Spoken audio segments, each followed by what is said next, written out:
Ladies and gentlemen, welcome.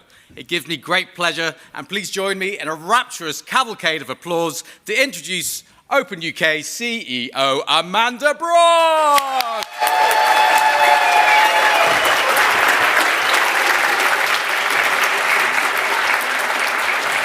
Good morning, London. Are you feeling hot right now? Well, I'll tell you what, open source is hot right now. But I'll promise you that nobody who walks on any stage at this conference is in it because it's hot right now. We're in it for the long haul. And there's been a lot of spin about a win. And there's no doubting that open source today has won. But we've got a long way to go. So, as Andy said, I'm Amanda Brock. I'm the CEO of Open UK. And I'd like to start by welcoming you on behalf of Open UK and our headline sponsor, IEEE. IEEE SI Open came on board very early and allowed us to build this conference. And Open UK, for anyone who doesn't know it, is the UK organisation for the business of open technology. And that's open source software, open hardware, and open data.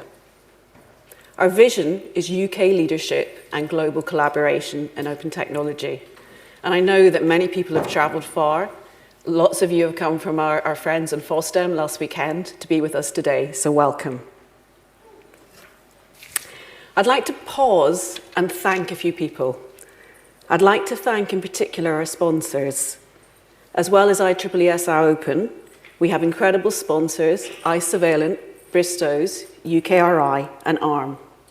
Fantastic sponsors, GitHub, Google, and Avanade. Awesome sponsors, Microsoft, Sonotype, and EPAM. Now, I want to thank them right now at the beginning of the day because all of us have benefited. Because of their sponsorship, we've been able to do this event, and we've been able to have tickets priced at $199, and many, many free tickets to allow those who are in difficult situations at the moment to bring in students, to bring in our community. So thanks to all of those sponsors. The event is being live streamed and recorded across the 6 tracks, so welcome to everybody who's joining us digitally. We also have a number of what we've called gifted sponsors, in-kind sponsors, people like ThoughtWorks who gave us office space, people like the Digital Catapult who are providing scribes for the Entrepreneurship Room. Now, State of OpenCon is not going to be like any conference you've ever been to before. We built it in 10 weeks, so I apologise now for the glitches that you'll experience along the way. We've done our best. Several hundred people, I thought it was 300, but we counted it last night. Several hundred people have contributed to the content of this event. We have 130 plus world-class speakers, each of whom has earned their place on a stage. Nobody's bought a space at this conference. Each of them have earned it through hard work and skills development. They're all subject matter experts. We have 6 tracks, which I'm sure you'll enjoy. We have an unconference, and our friends at Sustain OSS have their own conference going on within our conference. Can I note that if anybody wants to go to that, you can only access their room through lift B at the far end. We also have an entrepreneurship room, which is right next door. That entrepreneurship room is going to give unprecedented access to founders. There are 13 founders, some of them really significant companies that they've founded. We'll have founders from companies like Percona, Snick, Ivan, a whole raft of companies that you should go and take advantage of meeting. And they'll be hosting 45-minute workshops followed by a roundtable conversation where you get to sit at the table and talk to the founders. As well as our content, we've got what we're calling DX, Delegate Experience. And I know some of you have been on the floors already, but we've got on the ground floors, you'll have seen our festival tents outside. Use that as somewhere to go and hang out. Use it for a coffee or your lunch. First floor, third floor, and fourth floor, you'll have seen that we have 58 tables from projects, from organizations, from foundations, from enterprises across the ecosystem, across the world. And that's your opportunity to go and hang out, to go and meet these people, to make connections and contacts and find out about what they do. Find out about where your place is and how you can contribute and take part. We also have some amazing, amazing people providing what we're calling delegate experiences. So the BBC are on the first floor with something called Finding New God, something like that, sorry. and with Griff Rhys, where they have a whole experiential piece with music and vision. We've got Boeing on the 3rd floor, and Boeing have got VR headsets where you can do flight simulation and also go into space. Not many conferences offer you that, I don't think. We also have a range of amenities that I hope will make your 2 days with us more comfortable. If not, Sam and the team will be at reception and at the Open UK desk, and there's an information point on every floor. It's also quite a confusing building, so feel free to ask our volunteer community who are all wearing hoodies with State of OpenCon on the back if you need directions and things. You've seen the photo exhibition on your way in here with 38 key figures from UK open source. And it's very purposely placed to put people at the heart of the conference, because people are at the heart of everything we do at Open UK. Tech's about people. I'm really pleased to say, as an organisation, diversity and sustainability are at the heart of everything we do. They're not a separate track, they're not a side issue, they're not separate events. And Nico, are you in the room, Nico? I don't know if he's here yet. Nico Weber, I'm really proud of you. Right at the back, you stayed at the back, I told you to move forward. You can't win them all, right? So Nico was very, very impressive in getting us a Chaos Gold Medal for Diversity for our first conference, which is quite an achievement. And looking around the room, I think you'll say it's an unusual room. It's not your normal room in open source or in tech. One other thing I should have mentioned, and I forgot about the photos, is Tiana Lee. Is Tiana here?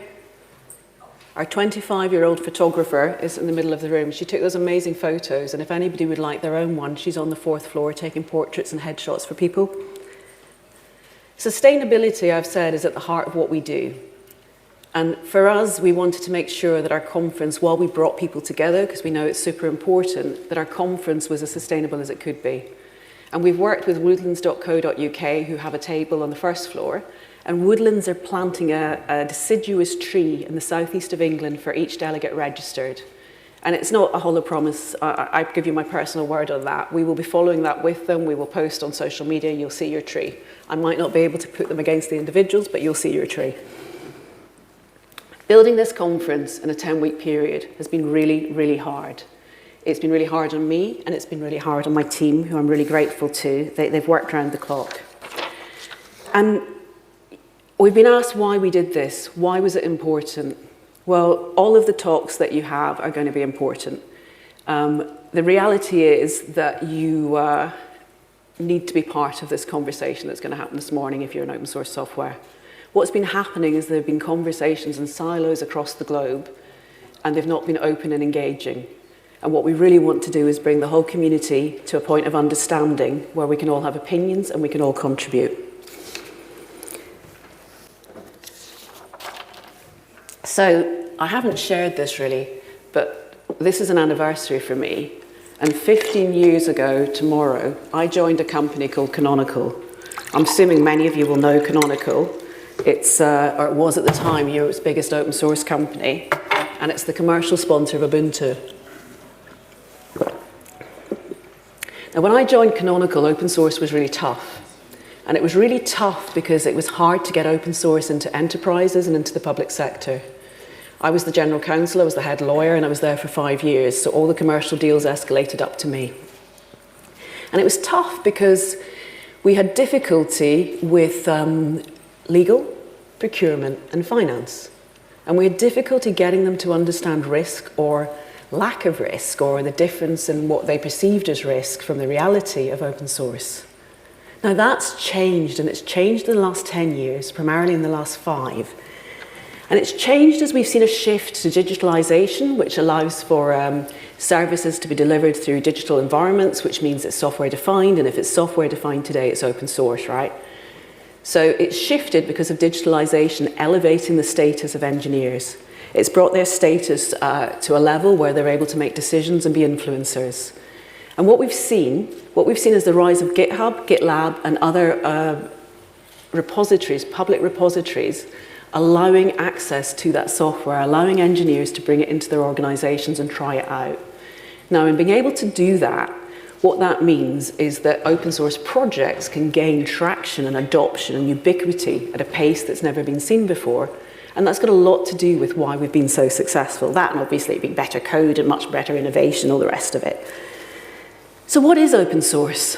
Well, let's start the day by defining that. Open source in a sort of lawyer's technical definition is software where the source code is shared, that's distributed on an open source license that meets the open source definition. So it means that it's available to everybody and it's available without restriction in what you use it for. You can restrict code for commercial purposes, etc., but if you do that, it's not open source. And we've seen this shift to it in the last decade. And one thing that we've seen in all open source, because of the licensing, is that the creators, the software developers, the engineers, distribute their software without liability. Every license, as lawyers would say, disclaims liability. The liability does not sit with the creator. If you use open source software, you're responsible for how you use it. You have to think about how you implement it, how you curate it. Like anything that has a massive escalation, massive adoption, there are issues with how that's happened. And we haven't always seen practices embedded the way we should. And that's something that's going to come out in the conversation this morning, I think. But the rise of open source software, inevitably, in a digital environment, has meant that regulators, governments, policymakers start to focus on it. And what we've seen in the last couple of years is new laws. And there are some concerns with some of those about where the burden of risk might shift to. We've particularly seen in the last few weeks the open source community feeding back to the European Commission on the Cyber Resilience Act.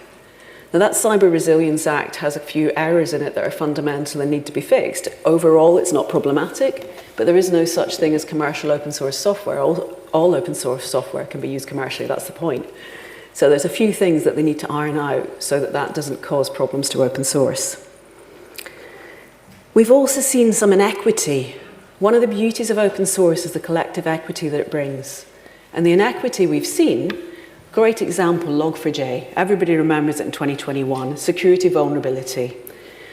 And what that meant was we saw two maintainers of a project which was implemented, a software that was implemented across an estimated 8 million platforms. So when we had a security vulnerability, all of the security folk in the room lost their Christmas.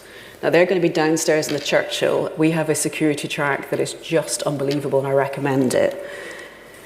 But that vulnerability and that 2 people versus 8 million platforms, 2 unpaid people versus 8 million people or organizations making money out of it in the whole, that shows you the imbalance that we have to address.